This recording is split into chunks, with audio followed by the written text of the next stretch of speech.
Sasha is my manager, and she's put together some unfiltered questions for me. I don't know what these questions are. They could be awkward questions. Like, these questions could literally get me in massive, massive trouble. I'm flipping nervous. You should be. We're going to jump straight in. Do you believe in God? Yeah. Any particular God? Yeah, I'm a Muslim, so I believe in one God, the Almighty God. Allah. Allah, yeah. I'm a man of faith. Were you a part of a religion before you went to prison? Yeah, I was born a Muslim. Cool. That's interesting. Yeah. How closely do you follow your faith? Well, I could do a better job. I would say I'm practicing. I do the basics, but I can certainly do a better job. It's not necessarily a bad thing. No? Have you ever broken your fast before iftar before? Yes, I have. Today. I have, yeah. I've had Rice Krispies in my bed. In my Just bedroom. scooping them out the box. Yeah. When I was younger, like little Rice Krispies, you know, them little... Hiding. Yeah. But no one should do that. Yeah, don't do it. Naughty. How old were you when you had your first kiss? Oh my God. Cringe away. Are we really going there? Yeah. Oh my God. Let me just drink a sip of water. Yeah, distract the attention. I think I was 16. No. Sorry, I was 17. I was 17, and I remember the kiss, actually. It was in a car, and it was like... Like, I'm talking from my end and probably her end as well. I don't know. But yeah. Just the pure panic of Yeah. the first kiss. Pure. It's Fair like, enough. I don't know. I was eating some jelly or something. How many relationships have you had? Not many. Okay, relationships. Should I get technical with this? Yeah. Like romantic relationships, or are you talking about just relationships? I've had hundreds of relationships. Hundreds? Yeah. Wild. Like romantic relationship. Okay, so not many. We could count it on one hand. Why are you holding two up then? I'm not a slag. So how many? What romantic partners? Yeah. Honestly, I don't know. Below 5. We're changing Remember, the goalposts, I've been in prison for 10 years. That's a good point. Below 5, yeah. What about you? What relationships? How old were you when you had your first kiss? 11. Right. Wow. So you got groomed, basically. No, he was 11 too. Okay. Do you know what he was doing? Yeah. Was it a good kiss? No, it's terrible. How do you know? Well, I know now. I didn't know Well, how do you then. know now? Because I've kissed more than one person. Well, how do you know, like, right now is good? Well, how are you comparing it? Oh, the fiance's the best. In terms of relationships, though, I've had 4. No, 4? 3. 3. Yeah, so not many. No. What's your biggest turn off? This depends on so many things, but I guess feeling entitled, maybe a little bit of that. It's a little bit of everything. Like, yeah, you know what? It's the smallest things can just turn me off. Fair enough. There's so many things I can go down here. Big list. A big list. Fair enough. You know, What are your biggest red flags in a partner? not having the ability to communicate properly, not having the ability to listen, not understanding the other person, not finding time for yourself to grow and do any personal development work, not continually wanting to better yourself. Like, all these things, like, Fair enough. are red flags. What do you think your own red flags are? Ooh, I feel like I'm extreme. I feel like I'm very extreme, but I feel like it comes from a good place, but it's not for everyone. I've learned recently that it's not for everyone. So, for example, if you come to me with a business plan, I'll push it on you to get that executed within a week. Now, I need to understand, like, not everyone works at that pace, but I'm looking at it from a different angle, thinking, well, you're a high performer, you're not. Like, Yeah. So I've got my reasons to do that, but I guess I've recently learned that, yeah, so I'm extreme. I'm a little bit toxic as well. Yes. There you go. What do you count as cheating in a relationship? Nothing. Nothing. No, So you're quite open. I'm open. Cool. That kind of rules out my next question then, which was, do you think that cheating Of is course, the end of a of course, there's, relationship? of course, there's. I'm only joking, but you know, like sleeping with another guy. Okay, so you'd be fine with them kissing someone else? No, of course not. No? No. What about flirting at the bar with someone else? I mean, everyone flirts. So, like, flirting is not a bad thing. I think flirting is a good thing. Yeah, I think kissing and sleeping with someone. What about like if they're flirting in like private DMs?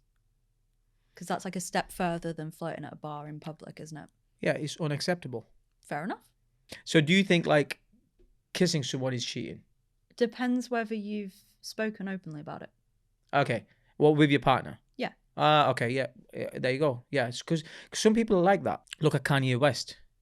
Yeah. He likes men to drool over his women. Yeah. He likes that. If he goes into a room with women or with his woman, he likes the idea of other men desiring his woman. Like she has to be the most beautiful, the most desired in that room. He likes that. It turns him on. Yeah. You're absolutely right. So it depends how open you are, right? To clarify, I don't have an open relationship. Okay. Have you ever cheated or been cheated on in a relationship? Define cheating. Well, we kind of just defined it with like the flirty DMs onwards from that. Yeah, I've done that. Have you ever had that done to you? No. I don't know. You don't know? I don't know, but I don't think so. The women have no reason to do that. So I don't only just control what's going on, I also control their mind. That sounds toxic. I also control Jeez. which path to take. Yeah. Yeah. So what I mean by that is I create a framework where they come to me to ask me everything. Yeah. So basically the answer I give them is that's the path they're going to take. It's not like, hey, go this way. No, I don't say that. But I create the framework. Would you ask them? So I plant so many seeds. This sounds toxic, doesn't it? It does. But would you But ask I'm just them, being honest. like, if and there's you nothing wanted wrong to with do that. something- Hey? If you wanted to do something, Yeah. would you go to them and ask them? Yeah, if they were good at in that area and I Yeah. wanted some advice. So it's like more I'm the like- type of person that I always ask. I want to know their opinion on a lot of Yeah. things. You know, like, hey, what do you think of that? What do you think of that? What would you do here? Like, I like a conversation. Yeah. Like deep conversations. They don't. They can't put up with it. They can't put up with my energy, my intensity, and my toxic behavior. They just can't. I mean, you are a business bro. Yeah. It's kind of the stereotype. Business pro. Have you ever had a one night stand? Yeah. Because there's no attachments. So, like, that's a need that needs fulfilling. Yeah. So if you're meeting someone in a random place and there's energy there, but there's a lot of things, you're just not going to just do it with anyone. There needs to be some attraction there. Yeah. So then if you decide to go in a hotel room and have a one night stand with this person and get freaky with them and just have a really good experience, like you know, then what's wrong with that if after that there's no headache and no stress? So, you know, you as adults, you can make that decision for yourself. So I personally think, I don't think is anything wrong with that. Like, look, when I speak to girls, this is how it goes. You know, you go on a few dates, there's nothing there's everything on the table. There's no one way. Now, after a few meetings, you could end up being friends with that person. You could end up being an acquaintance with that person. You could end up being a business partner. You could end up having a relationship with that person. You could end up being your wife. Yeah. Or it could end up being a one night stand. But you're not gonna know that till you end up in, you know, you meet a few times and see where the vibe is. So I feel like people need to be a little bit more open in what's going on. So that's just my approach. I think I approach it very much with a bit more strategy. Because I know I used to do this a lot. Like when I was younger, it's just like you meet girls for the first time and there's an assumption that now you have to be together. Yeah. So you end up saying the wrong things. You end up talking shit. You end up lying. And the truth is, like, you didn't feel that in the first place, and you're so deep into the whole thing. Yeah. Now you're just lying a lot. I remember one of my relationships, or one of the girls I was dating, I think, and she said to me, "I love you." We were kissing, and she said, "I love you." Right? It was in that moment, tense moment. She said, "I love you," and you know what I done? Like a little shitty ass, I said, "I love you" back. Ooh. Now I know I didn't mean it, but I didn't want to hurt her feelings. But obviously I was young, but that's not the point. The point is, like, if you had set some standards from day one, like, we don't know what's going to happen. Let's just be open. Let's just go on 4 or 5 dates and then figure out what's the best path for us. I feel like that's the way it should be done. Like recruitment. Yeah. If you did have a one night stand, and they got pregnant like Oh my today, God. would you Right. encourage them to keep the baby or get an abortion, or would you leave it up to them? What? You know, when hands go up, it's like defensive, isn't it? So put it back down. No, I would make sure like I wouldn't have sex with them until they've. I'm 100% sure they're on contraception or something. Doesn't always work. Yeah, but as long as I can manage as much of that as I can, like they're on contraception, I've got a condom, um, and that sort of thing. Just control it as much as you can. And also, like, you need to know who the girl is. Yeah.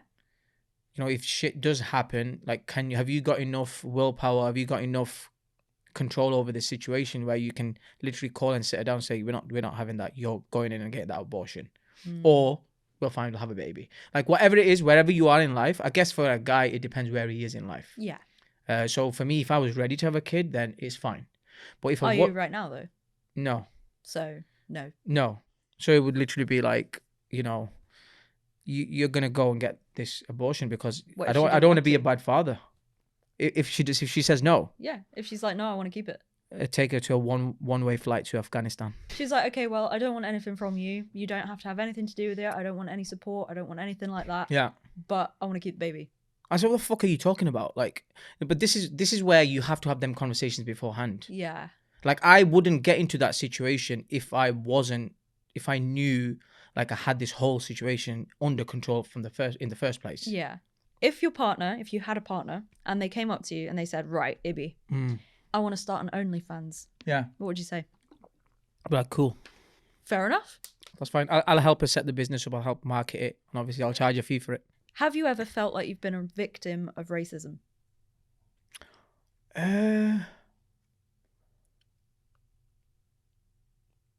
No, I don't think so.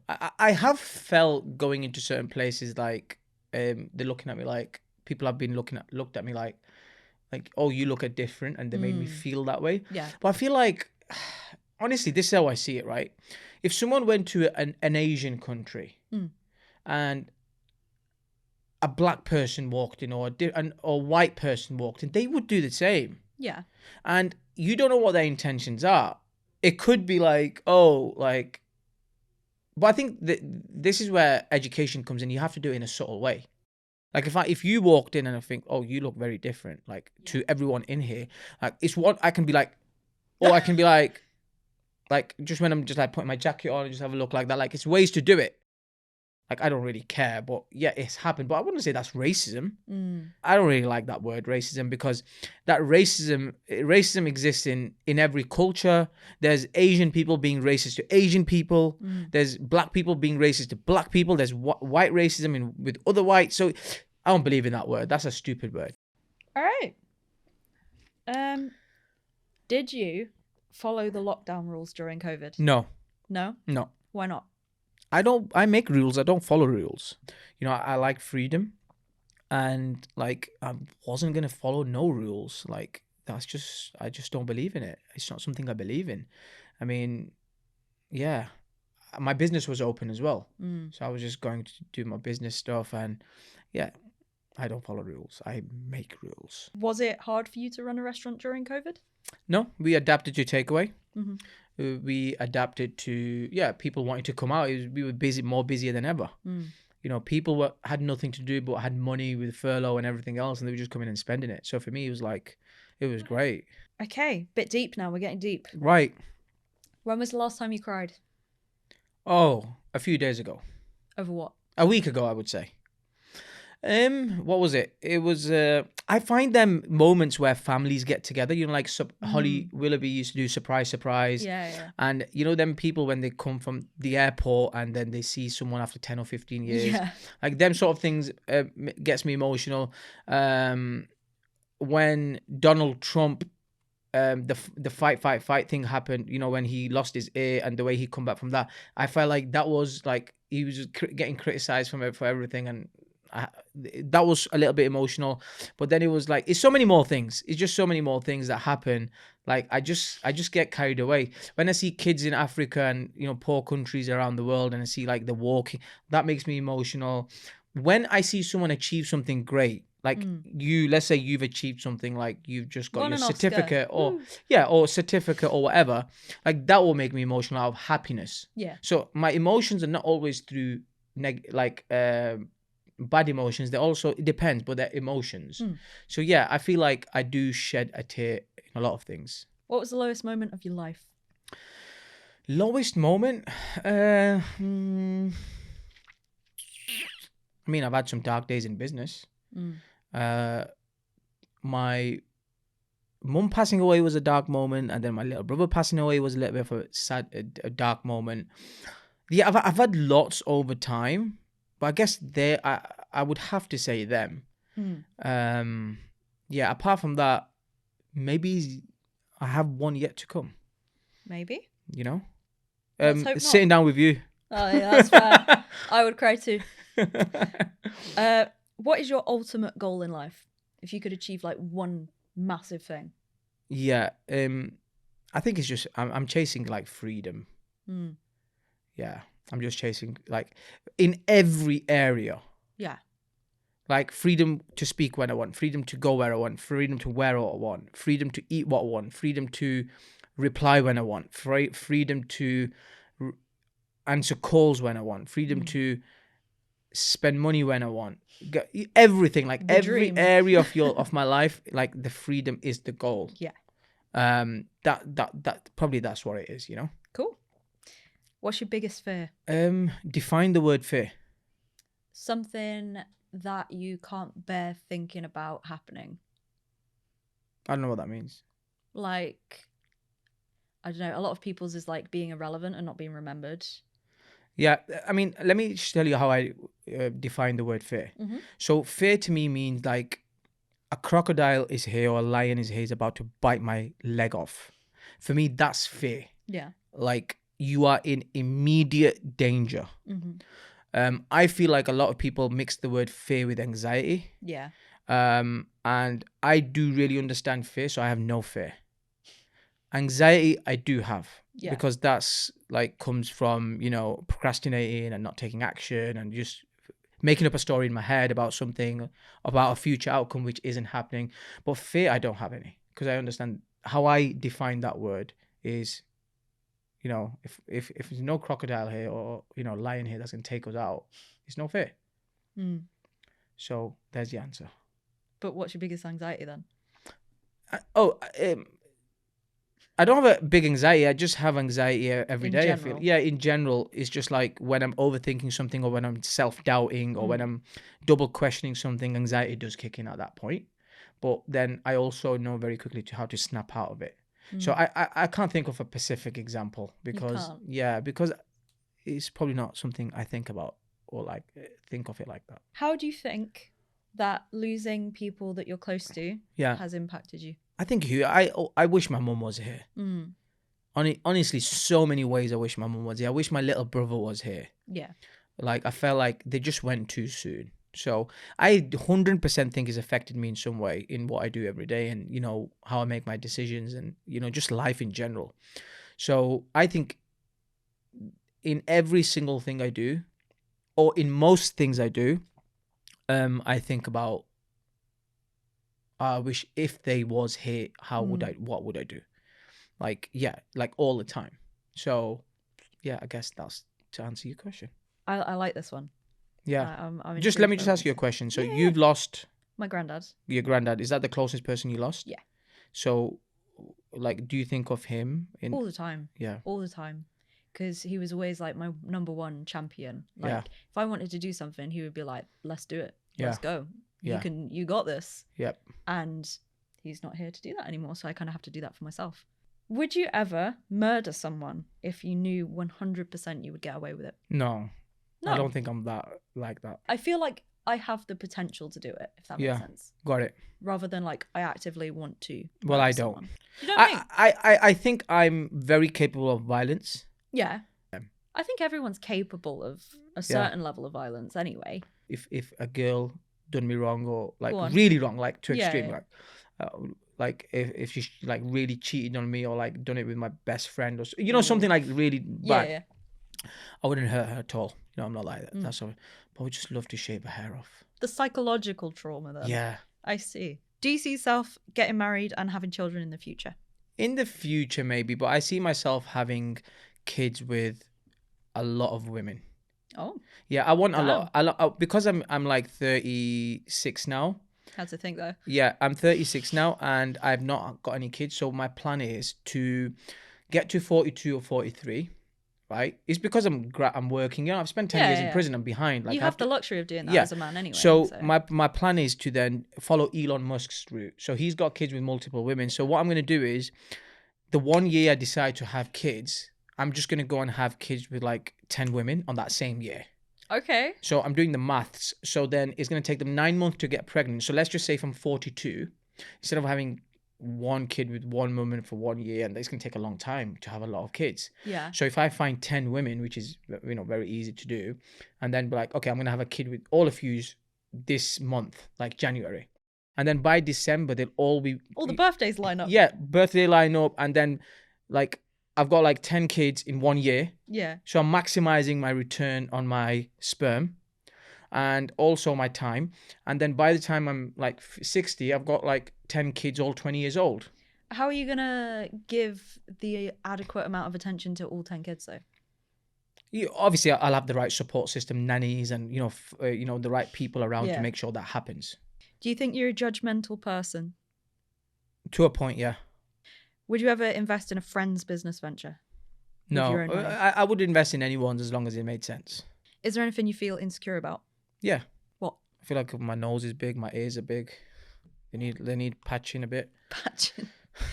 Have you or would you ever have plastic or cosmetic surgery? Probably, yeah. What do you want to be remembered for? Someone who always done more for others than got from them. Who's your biggest role model? I have many role models, like in different areas of life. And on that, I hope you enjoyed the Unfiltered Questions. Sasha, thank you. I hope you enjoyed it. Tell us in the comments what you thought was weird, what you thought was good. And if you want us to do more of these, then please let us know. But we'll see you on the next video.